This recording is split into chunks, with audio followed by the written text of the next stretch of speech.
Ny mety ho toetrin'andro eny an-dranomasina ny talata 12 martsa 2024 amin'ny ora maraina hatramin'ny alarobia 13 martsa 2024 amin'ny ora maraina. Mila malina hatrany eny an-dranomasina na tsy misy azy ny filazana fampitandremana.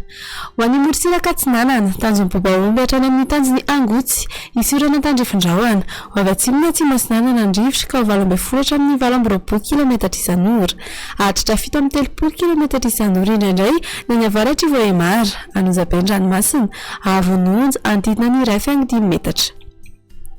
Tanjona Angotsy hatrany Mahanoro, anorana Tandrifin-drahona Mahalana, ho avy Atsinanana Andrivotra ka ho 9 hatramin'ny 20 kilometatra isan'ora, Adino-Mpanonja na Anosiaben-dranomasina, Avononja, 1 hatramin'ny 1.5 metatra. Mahanoratra ny Tolaniaro, anorana malefaka miatoato, ho avy Atsinanana amin'ny ankapobeny rivotra ka ho 9 hatramin'ny 20 kilometatra isan'ora, Anosiaben-dranomasina, Avononja, Antidina ny 1.5 metatra. Tolaniaro hatrany amin'ny Tanjony Vohimena, Andrahoana Vitsina Ibalikany Masoandro, ho avy Atsinanana Andrivotra ka ho 20 hatramin'ny 17 kilometatra isan'ora, Anosiaben-dranomasina amin'ny ankapobeny, Avononja, 1.5 hatramin'ny 2.4 metatra.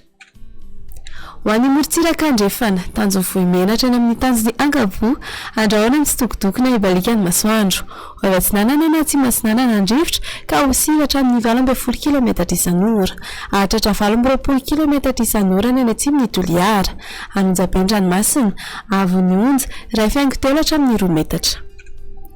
Tanjona Ankabo hatrany amin'ny Tanjony Vilanandro, Andrahoana Mitsitokotoko, iovaova fisoka Andrivotra ka ho 9 hatramin'ny 20 kilometatra isan'ora, Adino-Mpanonja na Anosiaben-dranomasina, Avononja, 8.5 hatramin'ny 1.5 metatra.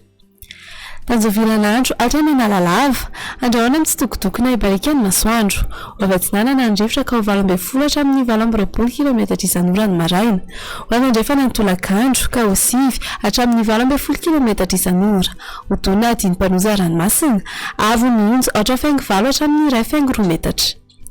Analalava hatrany amin'ny Tanjony Bobaomby, anorana Tandrifin-drahona Vitsiny manodidina ny Nosy ny alina, iovaova fisoka Andrivotra ka ho 9 kilometatra isan'ora, Otona ranomasina, Avononja, ho latsaky ny 8.5 metatra.